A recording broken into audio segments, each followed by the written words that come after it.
Hey you guys, this is Rafael Eledge from Shiloh in Savannah, Tennessee. It is a good day in Tennessee and I'm so glad to get to be with you guys. Today we're going to talk about a gun that I've wanted to do for several years now, but every time I got them, they sold fairly quickly and I didn't get a chance to. But before this one gets gone, I'm going to share it with you guys. This was one of the guns that's one of the most unique designs, not only of the Civil War, but of any time. It is a crazy looking gun. You actually see them used a lot in movies just because they stand out so differently. They stand out so much. Matter of fact, there was a show recently on HBO that I noticed there was one of these used in. It's known as a LeMat Revolver, L-E-M-A-T Revolver. There was a cat named Dr. Jean-Alexandre Francois LeMat who received an American patent in 1856 to make his revolver. Very interesting revolver. They fire 9 shots from the cylinder, the 9-shot cylinder like this of .42 caliber. Regular bullet, but when you ran out of those bullets, if you still couldn't hit your target, you had one more chance. So, as a last resort, what do? You need something that's going to have a little bit more kick to it. What did Mr. LeMat do? He said, well, hell, let's put a big barrel under the little barrel. And not that .43 caliber is a little barrel, but underneath, 63 caliber shotgun blast.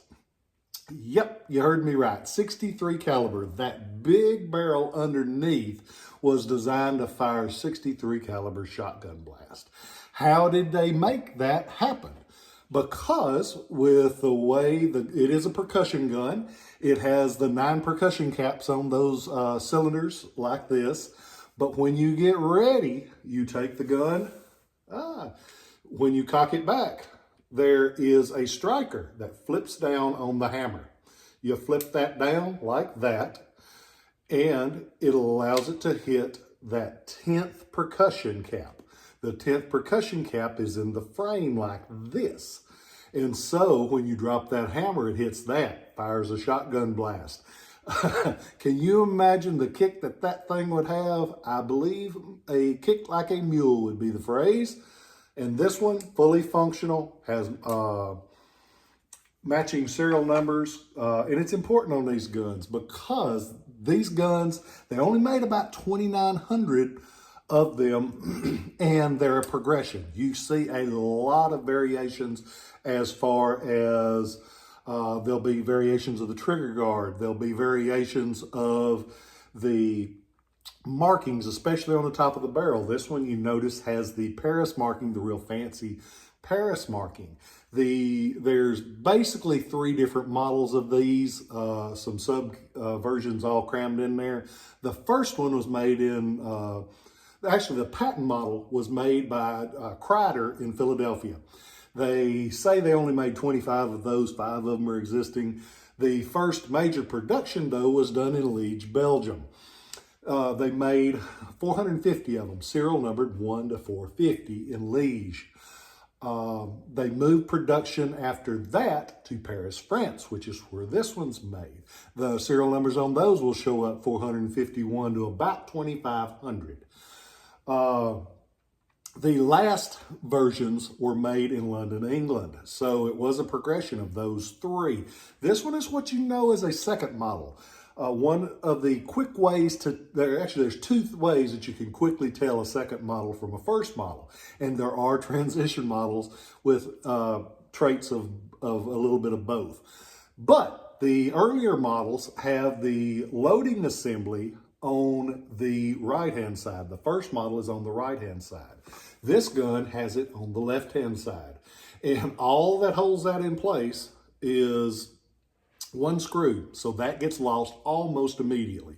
This one has the original one. Makes a big difference on these because a LeMat is one gun that you kind of expect some replaced parts on because it might have looked good on paper, but there were too many functioning parts and they broke fairly easily. You'd lose that loading assembly, you'd break that striker, you'd lose different things. This one is complete. Yeah, I got it from a collection out of North Carolina, but this one's complete. But on that first model, loading assembly on the right-hand side of the barrel. Second model, it moves to the left-hand side of the barrel. The quickest way to tell an early model against a later model is the trigger guard. This one has just a smooth round trigger guard like this. The earlier ones have a spur style trigger guard. So you want to see on the first model, you want to see the loading lever on the right hand side. You want to see the spur trigger. Transition can be a little bit of both. The second model, loading lever on the left hand side and a round trigger guard. Whew, that's a lot to say for a guy that ain't good with words. But this gun is that they were favored by Confederate people. They showed up. Beauregard had one. Bragg had one. Jeb Stuart had one. So if you were one of the big dogs and you wanted to have a gun that most of the guys that couldn't afford one of the big fancy ones had, you got yourself a LeMat.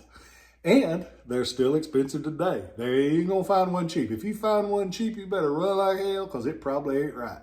Because they're rare.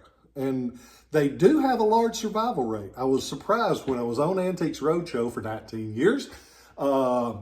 We had a lot of them that came out of the bushes, and I was like, why are so many of those still around? It's because they were neat then, they're neat now, and everybody that got one didn't just throw it away. It wasn't just a tool. It was something that was unique and an oddity even back then.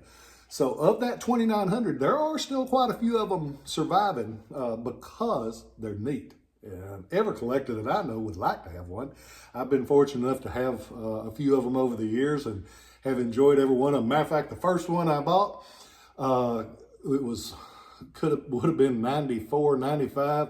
Couldn't afford the whole thing, so I got a partner and I bought half of it. I was so proud. Showed that thing to everybody and put it on the website, and it sold fairly quickly, but I was puckered up because I thought I ain't never gonna be able to sell that thing.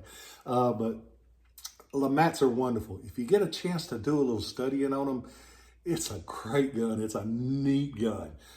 There's a few good reference works out there, but if you get a chance, check them out. Where this one, don't expect to be around long because it's a great gun. Somebody's going to want it. But I appreciate you guys. I'm glad you're out there. Would like to voice my support for the state of Israel. I feel horrible for those civilians in Palestine or Gaza or whatever you want to call it, because a lot of those people, just poor folks, ain't got no say so in nothing.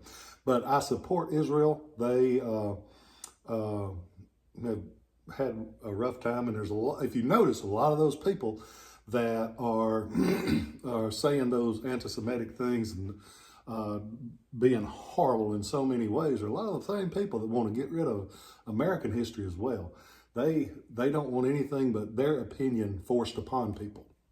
So for my 2 cents, and it ain't worth 2 cents most of the time, but I support people that want to live in peace, worship as you please. I'm not against any religion, because any religion that of the major ones, if you go by the way they say, they're meant to bring peace and happiness, not the distortion that a lot of groups have put upon them.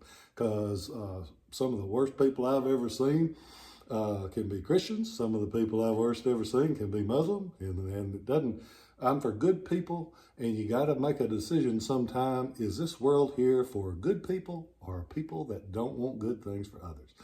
I support the good folks. I don't care if you're Muslim, don't care if you're Jewish, don't care if you're Baptist, Pentecostal. It don't matter to me. If you're a good person, you're a good person.